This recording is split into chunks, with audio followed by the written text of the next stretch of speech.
باب المغاربة. شرف التسمية كفيل بأن يتمنى كل من يسكن بجوارنا أن يصبح مغربيا، لكن هيهات هيهات ما نيل المطالب بالتمني، ولكن تؤخذ الدنيا غلابا، إذ لم تكن مصادفة أن خص صلاح الدين الأيوبي وأهل القدس المغاربة دون سواهم بإطلاق اسمهم على حي ملاصق للحرم الشريف في بيت المقدس، ولم يكن من باب المجاملة السياسية كذلك أن يطلق اسم باب المغاربة على واحد من أهم أبواب الحرم القدسي الشريف.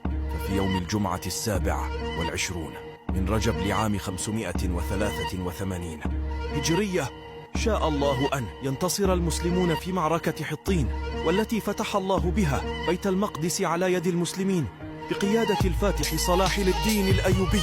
بعد المعركة عزم المتطوعون من مصر والعراق والشام العودة إلى أوطانهم. رحب صلاح الدين الأيوبي بالفكرة وترك الجميع يعود، وتشبث ببقاء المغاربة بالقدس. فسألوه لماذا المغاربة بالضبط؟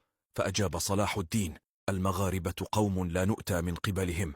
ثم قال: المغاربة يبطشون في البحر ويفتكون في البر، وهم خير أمين على المدينة والمسجد الأقصى.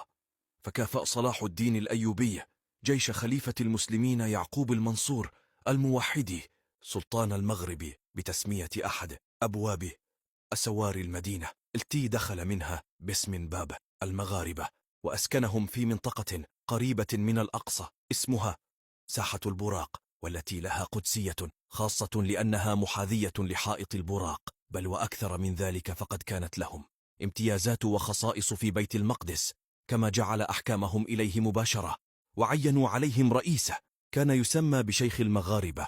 ولا زال أحفاد المغاربة إلى يومنا هذا يسكنون حي المغاربة معتزين بأصولهم المغربية. لا تنسوا مشاركة هذا المقطع مع الأصدقاء، وإلى اللقاء مع صفحة مشرقة أخرى من تاريخ المغرب.